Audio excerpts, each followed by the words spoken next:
예수님이 고난당하심 이런 제목으로 이제 하나님 말씀을 증거하고 은혜 받고자 합니다. 다음 주일 이제 종료주일로서 고난 주간입니다. 한 주간 동안 이제 예수님의 고난을 묵상하면서 또 친히 우리가 그 예수님의 고난에 참여하면서 그 영광스러운 이 부활주일을 기다리는 이 고난 주간입니다. 전염병의 이 재앙 가운데 어려운 가운데 있지만 어떤 방식으로든 아무튼 다음 주 이제 5일부터 11일까지 우리가 저녁에 각성기도도 합니다만 여러 모양으로 하나님 앞에 우리가 절제와 금욕생활 또 이 하나님의 은혜를 회복하는 그런 이 고난 주간들이 다 되시기를 축원합니다. 예수님이 고난당하심, 오늘 본문에는 이 1절부터 16절까지 세 부분으로 나눠 생각할 수 있겠는데, 첫째는 이 로마 군인들이 예수님을 채찍질하고 모욕함, 1절로 3절의 내용입니다. 로마 군인들이 예수님을 채찍질하고 모욕한 내용이고, 그 다음에 4절로 8절까지는 빌라도가 예수님의 무죄를 선언함, 4절로 8절. 즉 다시 말씀드리면 빌라도가 예수님의 죄를 찾지 못하고 이제 예수님의 무죄를 선언했습니다. 무려 그것도 3번씩이나 반복해서, 그리고 이제 마지막 9절로 16절까지 내용은 빌라도가 예수님을 처형하기 위해서 유대인들에게 넘겨준 것입니다. 그야말로 이 만고만대의 가장 큰 이 죄는 바로 예수님을 유대인들에게 십자가에 못 박도록 넘겨준 그 죄 때문에 우리는 이 사도신경을 암송할 때마다 그를 입술로 저주하고 있지 않습니까? 자, 예수님이 고난당하심, 예수님이 어떻게 고난당하셨는가? 첫째는 로마 군인들이 예수님을 채찍질하고 모욕했다고 했습니다. 자, 19장 1절로 3절을 같이 통독합시다. 시작. 이에 빌라도가 예수를 들여다가 채찍질하더라. 군인들이 가시나무로 관을 엮고 그의 머리에 씌우고 자색 옷을 입히고 앞에 가서 이르되 유대인의 왕이여 평안할지어다 하며 손으로 때리더라. 빌라도는 이 백성들의 이 광분함을 보고 그가 예수님께서는 아무 죄가 없다고, 아무 죄도 찾지 못한다고 선언했음에도 불구하고 예수님을 채찍질을 했습니다. 아마 예수님을 채찍질한 것은 유대인들을 무마하고 환심을 얻기 위해서 그런 것이고, 물론 성경을 이루기 위한 것이지만 이 빌라도는 예수님을 죽일 생각은 없었습니다. 특별히 자기 아내가 꿈자리가 사납다고 하면서 그 의인을 해롭게 하지 말라고까지 말했기 때문에 어떻게든지 채찍질하고 수모를 줘서 어떻게든지 훈방을 시키고자 하는 그런 마음은 있었지만 결국 이 유대인들의 이 광분된 그런 상태를 잠재울만한 그런 리더십이 없었고, 그 다음에는 그 말하자면 인심에, 말하자면 민심에 결국 굴복했고 자기 자리를 두려워했기 때문에 이런 만고만대의 천추의 한이 되는 큰 죄를 범하게 된 것입니다. 예수님이 고난당하심. 자, 예수님의 고난 주간에 생각할 건 예수님이 왜 고난을 당하셨는가? 예수님의 이 고난당하신 이유와 목적이 무엇인가? 이걸 정확하게 알아야 할 것입니다. 그 말씀을 대표적으로 해준 말씀이 이사야 53장 5절인가 그렇죠? 그가 찔림은 우리의 허물을 인하며 그가 상함은 우리의 죄악을 인함이라. 그 다음에는 그가 징계를 받음으로 우리가 평안을 누리고 그가 채찍에 맞음으로 우리가 나음을 입었도다. 예수님의 고난은 곧 나를 위한 고난이란 말. 예수님이 고난당하심으로 우리가 결국 구원받았고 하나님과 이 평화, 화목하게 됐단 말. 그리고 이 모든 죄의 병으로부터 치료를 받아서 영생을 얻게 된 것입니다. 예수님의 고난은 곧 나를 위한 고난이기 때문에 우리가 이 고난 주간에 생각할 수 있는 것은 이 예수 그리스도의 십자가의 고난을 통해서 내게 베풀어 주신 그 하나님 아버지의 놀라운 구속의 사랑과 은혜를 기억하면서 또 한 주간 동안 이렇게 보내야 할 것입니다. 도대체 예수님은 왜 고난을 당하셨는가? 나를 위해서 고난을 당하셨다는 것이 확신이 된다면 우리가 감사할 수밖에 없습니다. 자, 그 다음에 이제 예수님께서 이 빌라도가 예수님을 데려다가 채찍질한 다음에는 이 군인들이 예수님의 머리에 이 가시나무로 관을 엮어서 씌우고 또 옷은 이 자색 옷을 입히고 그 다음에 앞에 가서 이르되 유대인의 왕이여 평안할지다 하면서 손으로 때렸다고 했습니다.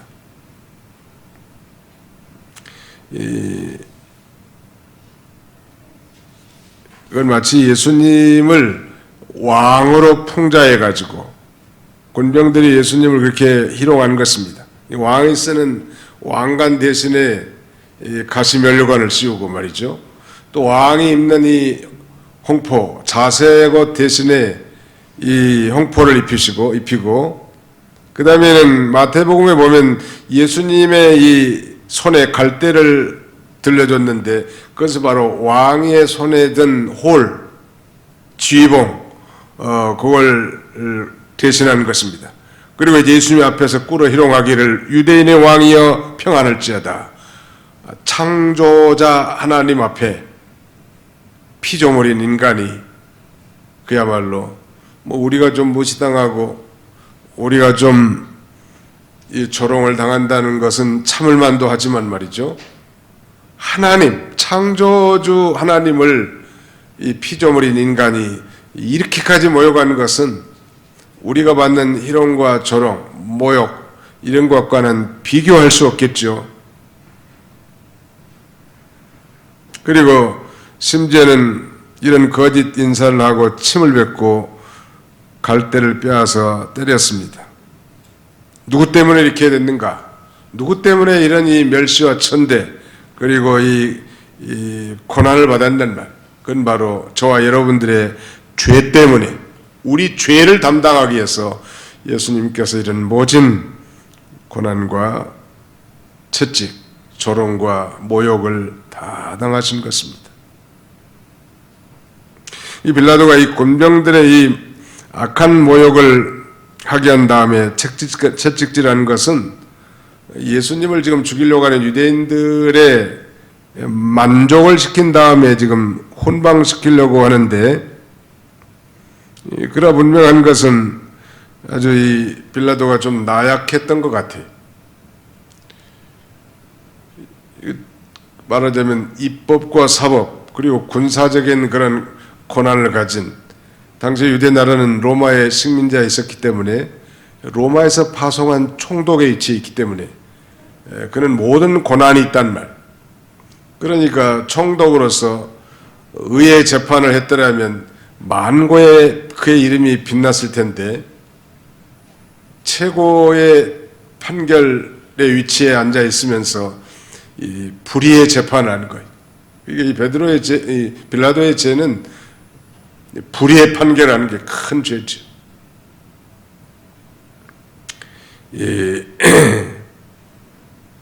그 다음에 이제 4절로 8절까지는 빌라도가 예수님의 무죄를 선언합니다. 자, 4절 보실까요?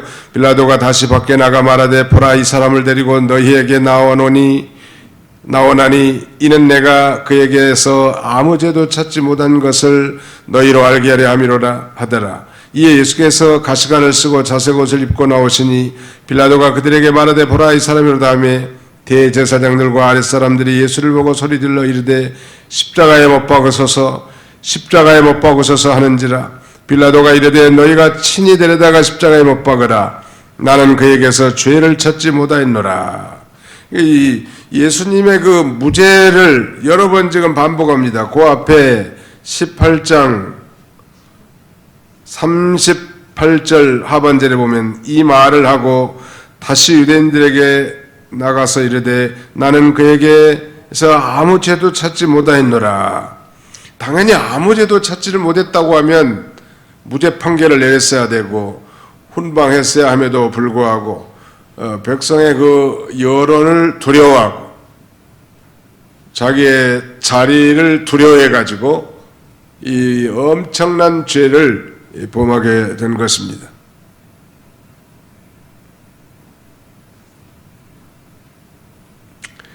그는 관장에서 지치고 초라한 모습이 된 예수님을 이제 가시면류관과 자색을 입힌 채 데리고 와서 유대인들에게 보였습니다. 그것은 유대인들의 동정을 얻어서 풀어주려고 하는 그런 목적이었지만 유대인들은 예수님을 더 멸시하고 의기양양하면서 십자가에 못 박으러 하는 거예요. 너희들이 지금 잡아온 이 예수님이 이렇게 가시면류관을 쓰고 그 다음에는 홍포를 입고 이런 비참한 모욕을 당했으면 이제 만족해야 되지 않겠느냐, 그런 의도로 지금 관정 앞으로 데리고 왔는데, 관정에서 나왔는데 광분에 찬 유대인들은 그것으로 만족하지 못하고 예수님을 십자가에다가 아주 못을 박으라는 거예요. 비극이죠. 유대인들은 스스로 이 십자가에 못 박을 권리가 없었습니다. 그래서 이제 빌라도가 6절 그렇게 말하는 거예요. 6절 하반절에 빌라도가 이르되 너희가 친히 데려다가 십자가에 못 박으라. 나는 그에게서 죄를 찾지 못하였노라. 이 세 번째 예수님의 무죄 선언 아닙니까 지금? 7절 유대인들이 대답하되 우리에게 법이 있으니 그 법대로 하면 그가 당연히 죽을 것은 그가 자기를 하나님의 아들이라 함이니이다. 유대인들에게 법이 있다고 한 것은 하나님을 해방한 자나 이 거짓 선지자를 죽이는 법인데 특별히 그 신성 모독죄에 해당되는 것입니다. 그들이 시기에서 지금 예수님을 죽일 목적으로 율법을 오용해서 이렇게 정죄하고 무고한 것인데 사실 유대인들의 법은 종교법이지 세상법은 아니죠. 그러므로 종교적인 문제를 로마법에 의해서 정죄할 수는 없었단 말이에요. 실제로는 사형시킬 그런 법이 없었죠. 유대인들에게는. 그러면 이 사형시킬 법은 바로 이 로마법인데 빌라도가 이 세상 재판장으로서 그 법대로 재판했어야 되겠는데 아마 그 심령이 좀 곧지 못한 것 같아요. 그래서 그 법대로 재판하지 못하는 나약한 자리에 있었던 것입니다. 빌라도가 두려워했다고 했습니다. 8절 빌라도가 이 말을 듣고 더욱 두려워하여 다시 관정에 들어가서 예수께 말하되 너는 어디로부터냐 하되 예수께서 대답하여 주지 아니하시는지라. 빌라도가 왜 두려워했을까?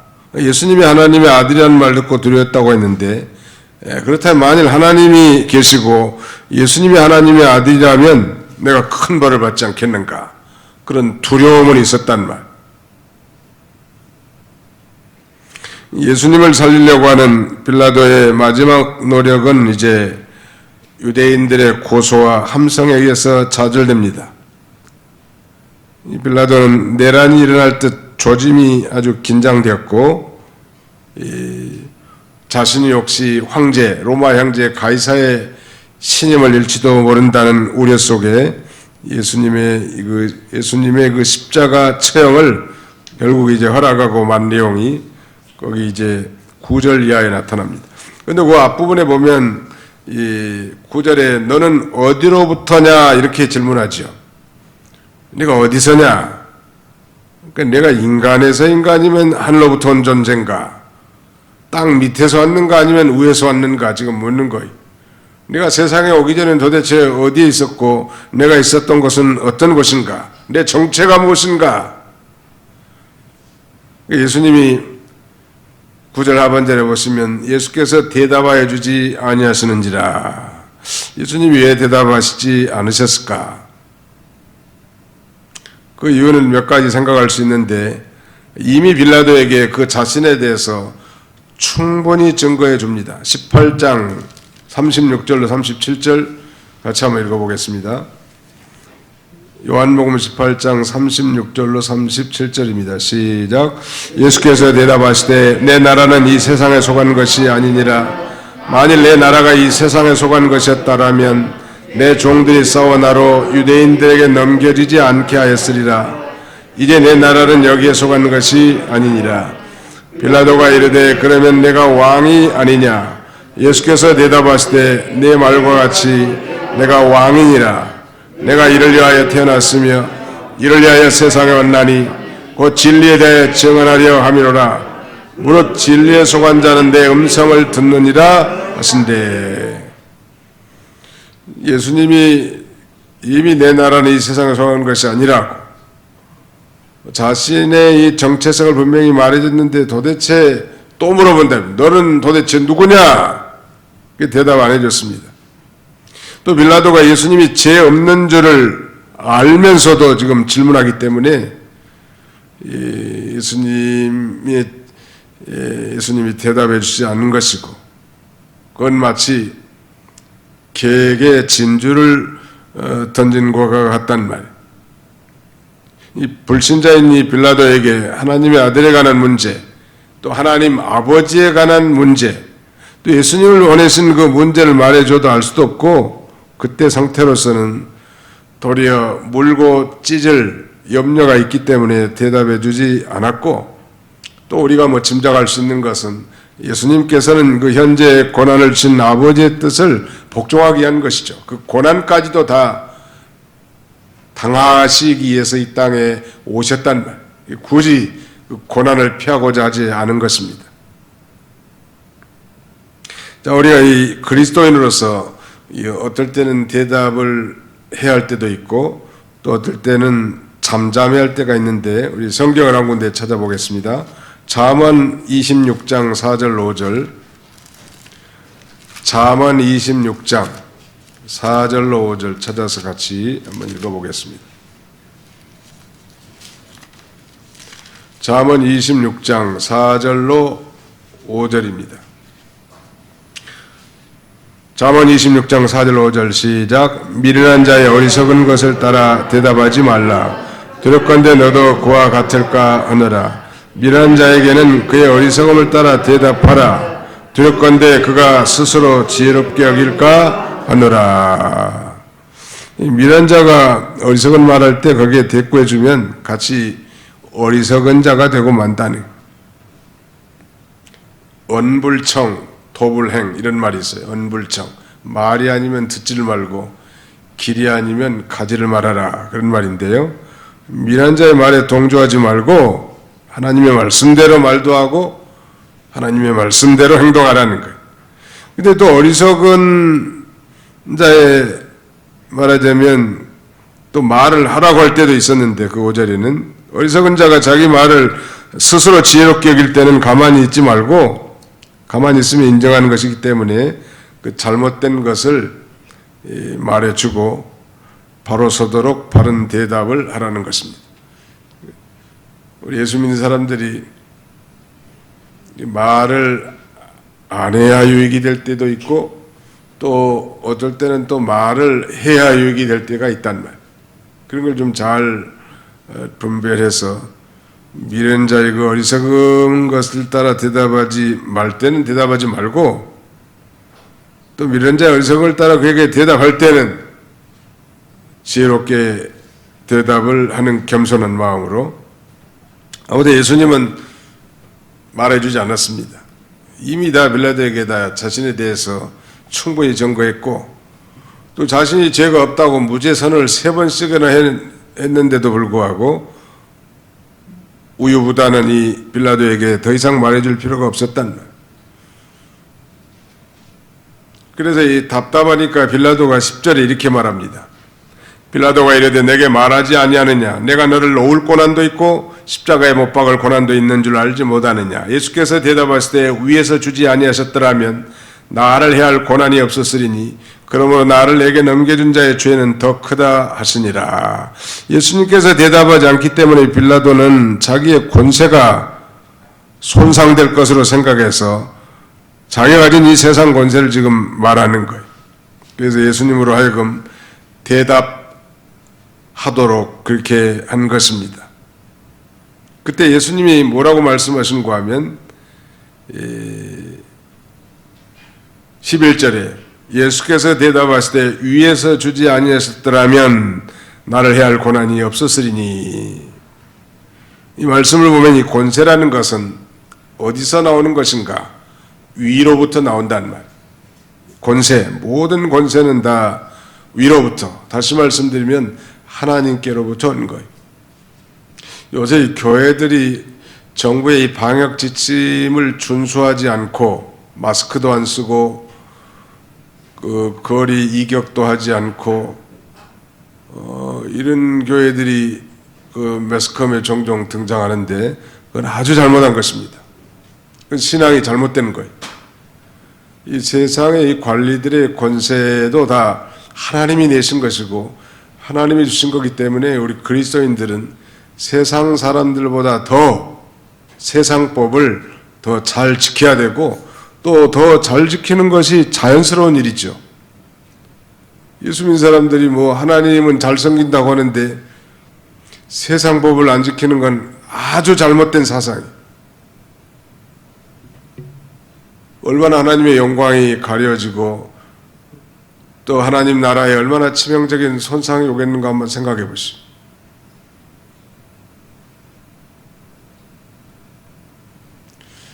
그 다음에 우리 교회나 교회 지도자들이 어떤 잘못된 정부 정책에 대해서 건전한 비판이나 이런 건 할 수는 있지만 무슨 뭐 교회를 동원해 가지고 뭐 정치 운동이라든지 이렇게 하는 것은 이 정교 분리 원칙에 위반되는 것입니다. 그건 성경적인 것도 아니고 이 기독교적인 것이 아니고 그건 다 자기 정치적 야욕과 욕심이 들어가 있는 행위입니다. 설령 그들의 주장이 옳다고 해도 개인적으로는 뭐 자기가 뭐 이 정치 이 말하자면 이 노선을 선택해서 자기가 옳다고 믿는 그 노선을 따라가고 가는 것은 그건 좋은 일이에요. 민주정치에서.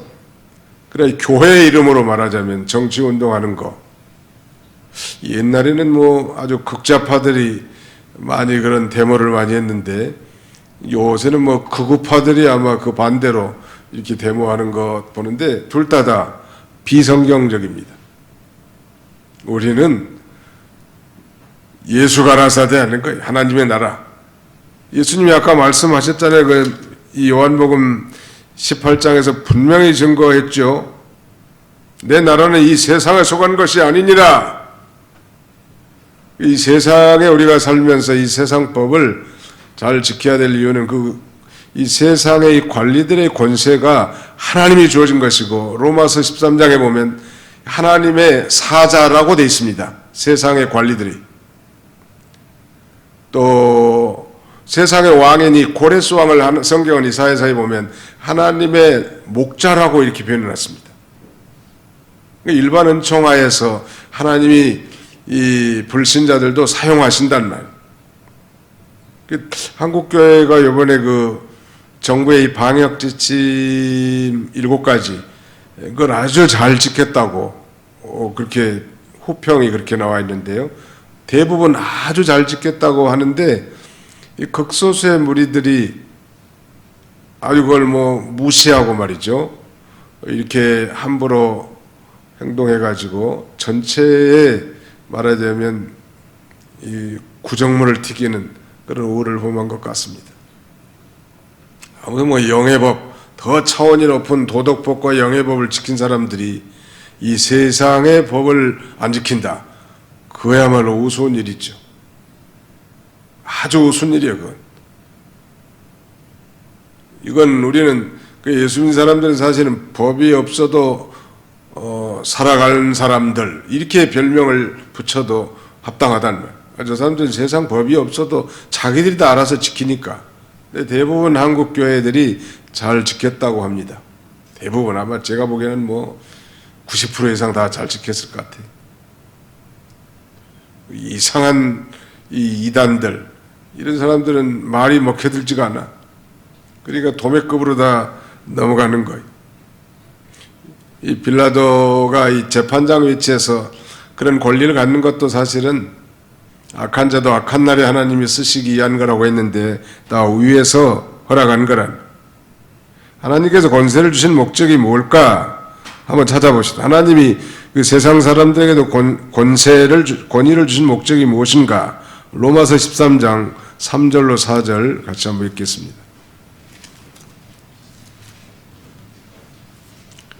로마서 13장 3절로 4절 같이 한번 읽어보실까요? 시작. 다스리는 자들은 선한 일에 대하여 두려움이 되지 않고 악한 일에 대하여 되나니 내가 권세를 두려워하지 아니하려느냐. 선을 행하라. 그리하면 그에게 칭찬을 받으리라. 그는 하나님의 사역자가 되어 내게 선을 베푸는 자니라. 그러나 내가 악을 행하거든 두려워하라. 그가 공연히 칼을 가지지 아니하였으니 곧 하나님의 사역자가 되어 악을 행하는 자에게 진노하심을 따라 보응하는 자니라. 여기 보면 하나님의 사역자라는 말이 두 번이나 반복되고요. 하나님의 사역자가 되어 내게 선을 베푸는 자니라 그랬고 4절 하반절에는 하나님의 사역자가 되어 악을 행하는 자에게 진노하심을 따라 보응하는 자니라. 그러니까 7가지 그 방역 지침을 행정명령으로 내렸기 때문에 그걸 안 지킨 사람들은 이제 아마 벌금도 내야 될 거고 거기에 대한 응분의 벌을 받는 거예요. 뭐 그것이 마귀가 하는 게 아니에요. 이상한 믿음을 가진 사람들은 우리 교회를 공격하는 마귀의 운동이다고 이렇게 이상한 말을 하는데 그건 자가당착이에요. 잘못된 거라.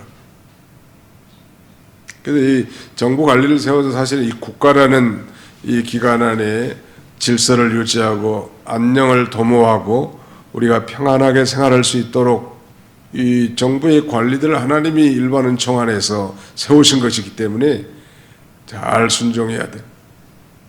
예수님도 순종하잖아요. 지금 말씀 하나만 명령만 떨어지면 다 그 사람들 돌가루처럼 다 갈아버릴 건데도 불구하고 그대로 아주 끝까지 그 세상에 이 말하자면 이 권세 앞에 굴복하고 있는 모습을 우리는 보는 거예요. 이 불의한 재판관 앞에서도 이렇게 하거늘 우리가 얼마나 어떻게 살아야 될지를 우리에게 가르쳐 주는 것이죠. 그런데 예수님이 말씀하신 가운데 의미심장한 것은 이 11절 하반절에 그러므로 나를 내게 넘겨준 자의 죄는 더 크다 하시니라 그랬습니다. 나를 넘겨준 자, 즉 빌라도의 죄도 크지만 빌라도에게 넘겨준 자, 즉 유대인들의 죄는 더 크다는 거예요. 여러분 한번 상상해 보십시오. 그 유대인들이 예수님을 빌라도에게 넘겨준 그 죄값으로 유대 나라는 AD 70년 로마의 타이터스라고 하는 디도 장군이 이끄는 그 군대가 쳐들어와 가지고 예루살렘을 쑥대밭으로 만들고 성전을 다 무너뜨립니다. 그래서 돌 위에 돌 하나 중첩되지 않도록 완전 파괴시켜버린 그뿐입니까?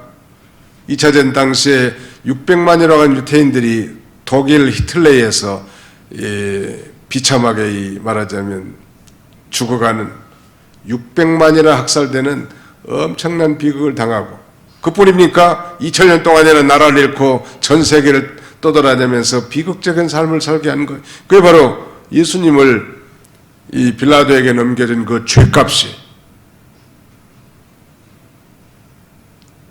하나님은 공의의 하나님이시죠. 이 빌라도의 죄가 크지만 예수님이 지금 나를 너에게 넘겨준 그 유대인들의 죄는 더 크다고 이렇게 말씀하신 것입니다. 그 다음에 이제 12절 보실까요? 이러므로 빌라도가 예수를 놓으려고 힘썼으나 유대인들이 소리질러 이르되 이 사람을 놓으면 가이사의 충신이 아니니이다. 무릇 자기를 왕이라 하는 자는 가이사를 반역하는 것이니이다. 빌라도가 이 말을 듣고 예수를 끌고 나가서 돌을 깐 뜰에 있는 재판석에 앉아있더라. 이날은 유월절 준비되었 때는 제6시라. 빌라도가 유대인들에게 이르되 보라 너희 왕이로다. 그들이 소리 지르되 없이하소서 없이하소서 그를 십자가에 못 박게 하소서. 빌라도가 이르되 내가 너희 왕을 십자가에 못 박으랴. 대제사장들이 대답하되 가이사 외에는 우리에게 왕이 없나이다 하니 이에 예수를 십자가에 못 박도록 그들에게 넘겨주니라. 이 나약한 우유부단한 이 빌라도가 결정적으로 예수님을 십자가 처형에 넘겨준 것은 우리에게는 이 가이사 외에는 왕이 없다고, 그리고 이 사람을 당신이 낳아준다고 풀어준다고 한다면 당신은 가이사의 충신이 아니고 무릇 자기를 왕이라는 자는 가이사를 반역하는 것이라. 이 말에 헷가닥 돌아버리는 거예요. 저 유대인들의 종교 지도자가 우리 본국인 로마의 황제에게 만약에, 당시에 로마 황제가 디베rio 가이사인데요, 이 로마의 황제에게 만약에 당신이 파송한 총독 빌라도가 이런 악행을 하는 자, 스스로 왕이라고 이 치는 자를 풀어주고 살려줬다고, 당신을 반역한 이 총독이라고, 만약 그렇다면 뭐 그 즉시 자리가 날아가겠죠. 자기 자리의 욕심 때문에 이 무죄한 예수님을 불의의 판결에 넘겨준, 말하자면 큰 죄를 범하게 된 것입니다. 말하면 천추 만대까지, 내세까지 최고의 죄가 되는 것이죠. 하나님의 아들 예수 그리스도를 죽인 죄는 천추 만대까지 큰 죄라는 말. 이 빌라도의 죄는 뭐 유대인들이 예수님을 시기로 잡아온 것을 예수님에게 죄 없는 줄 알면서도 공의로 판결하지 못한 불의의 재판이 빌라도의 죄라고 한다면, 유대인들은 하나님께서 예수 그리스도를 통해서 하나님과 하나님의 역사를 다 나타내 보여주셨지만 그 구주를 믿지 않은 죄, 큰 죄지요. 그리고 오히려 시기로 예수님을 죽이려고 넘겨줬기 때문에 그 죄가 더 크다는 거예요. 아무튼 우리가 뭐 죄 짓지 않는 사람이 없지만 특별히 하나님 나라에 대해서, 교회에 대해서, 하나님의 종들에 대해서 죄를 짓지 않도록 노력해야 합니다. 왜? 위대하신 그 하나님을 우리가 반역하는 일이기 때문이죠. 여러분, 사울에게 나타난, 부활하신 예수님이 사울에게 나타나서 뭐라고 말씀하셨나요? 사울아 사울아 내가 어찌 나를 핍박하느냐? 주여 니시니까 나는 내가 핍박하는 예수니라. 교회를 잔해하고 핍박했는데 예수님은 자기를 핍박했다고 말하는 거예요. 우리는 이 사도신경을 외울 때마다 빌라도를 언급하지 않습니까? 자신의 이해관계가 직접 결정되는 문제에서 빌라도는 결국 굴복하고 만 것입니다. 대부분 사람들이요, 다 좋은 것 같아도 자기의 이익과 배치되는 순간에는 다 쌍심지를 드는 게 인간의 본성이에요. 한 사람도 예의가 없어요.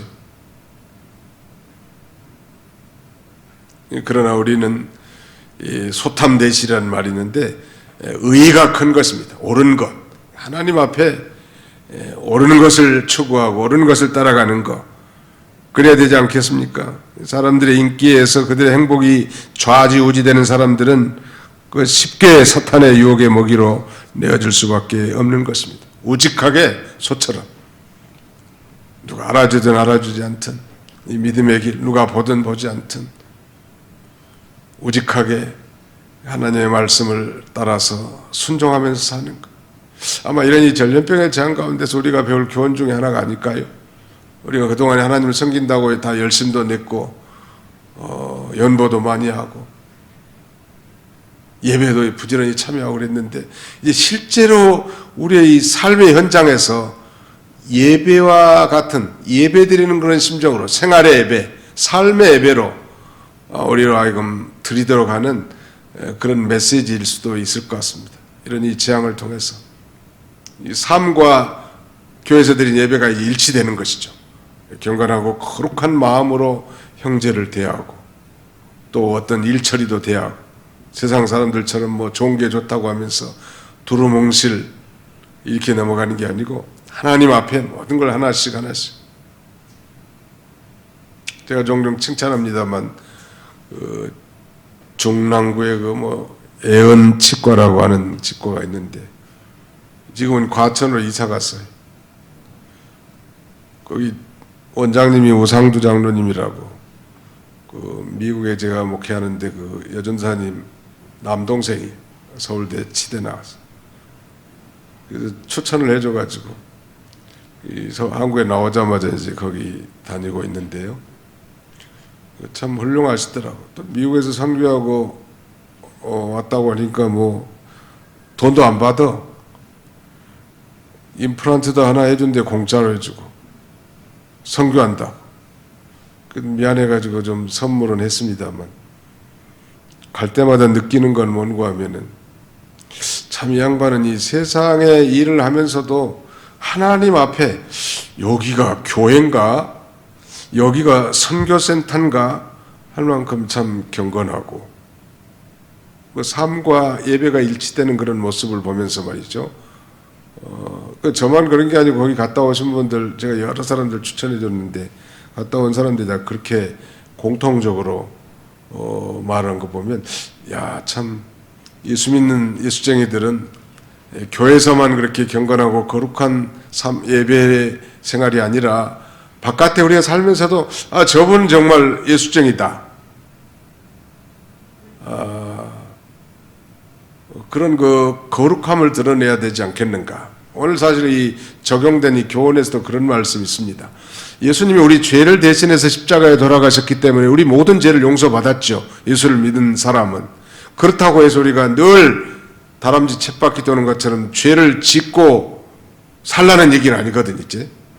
이제는 죄를 이길 수 있는 능력도 있고 이 거룩한 삶을 살도록 하는 것이지 뭐 회개하면 용서해주고 회개하면 용서해준다고 여전히 그런 반복된 삶을 살기를 원하신 분이 아니시죠. 우리가 이 고난주간에 예수 그리스도의 예수님의 이 고난당하신 것을 기억하면서 나를 위해 고난당하신 그래서 내가 구원받은 그 은혜의 감사생활뿐만 아니라 또 이 거룩한 삶을 살고 또 고난주간이니까 실제 예수님의 고난에 우리가 뭐 그만큼 참여할 수는 없겠지만은 흉내라도 좀 내는 게 옳지 않을까요? 그래서 요새는 뭐 매스컴에서 뭐 미디어 금식이라는 말도 쓰더라고. 뭐 스마트폰을 절제한다든지 TV 시청을 좀 적게 한다든지 밥을 절식한다든지 아무튼 좀 이렇게 하나님이 보실 때도 좀 하나님 앞에 좀 눈치 좀 보고 이렇게 한 주간 동안은 고난에 참여함으로 우리에게 주신 그 놀라운 구원에 감사 영광을 돌리는 그런 저와 여러분들의 삶이 다 되시기를 주님의 이름으로 축원합니다. 거룩하신 우리 아버지 하나님 감사합니다. 3일 동안도 주의 은혜 가운데 주의 백성들을 지키시고 보호하시고 이 시간에도 주님 앞에 나와 3일 예배로 하나님 앞에 영광 돌리게 하심을 감사합니다. 이 전 세계적인 전염병의 대유행을 목도하고 참으로 있으면서도 우리에게 여러 가지 하나님 말씀을 우리에게 주셨사오니 우리가 이를 지금은 부르짖을 때라고 했사오니 예수님의 피를 힘입어 당당하게 우리가 부르짖을 때 진정으로 회개하면서 여호와 하나님을 경외하고 이 모든 문제를 해결해 주실 분은 우리 주님이시오니 주님만이 이 모든 문제를 다 해결하고 구원해 줄 수 있을 줄 확신하고 주님을 기다리고 바라보는 우리 모든 성도들의 믿음이 되어지도록 우리 하나님이 함께하여 주시옵소서.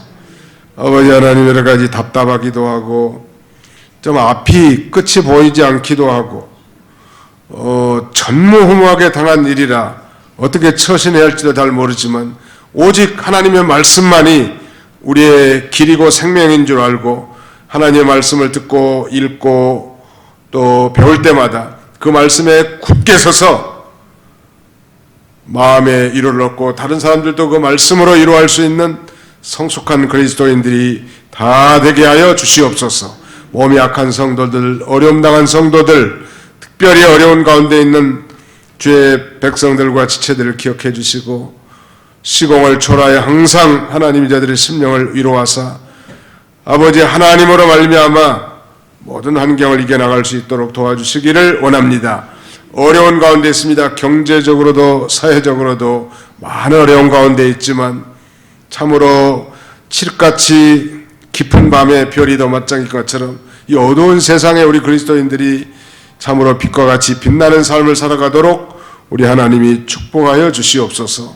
이제 다음 주간 한 주간 고난 주간이고 또 이제 영광의 이 부활주의를 맞게 되겠는데 어려운 가운데 있지만 참으로 더 뜻깊은 고난 주간과 부활주의 되어지도록 우리 하나님이 축복해 주시고 전능하신 하나님 이 전염병의 문제를 해결해 주실 분은 오직 하나님이시오니 속히 하나님께서 이 전염병의 재앙이 물러가게 해주시고 우리 믿는 사람들이 우리 교회뿐만 아니라 우리 한국교회 모든 교회들이 회개하고 하나님과의 바른 관계를 회복하고 참된 믿음을 회복하는 계기가 되어지도록 우리 하나님이 함께하여 주시옵소서. 주님 앞에 모든 걸 맡기옵고 감사드리오며 예수님의 이름으로 기도하옵나이다. 아멘.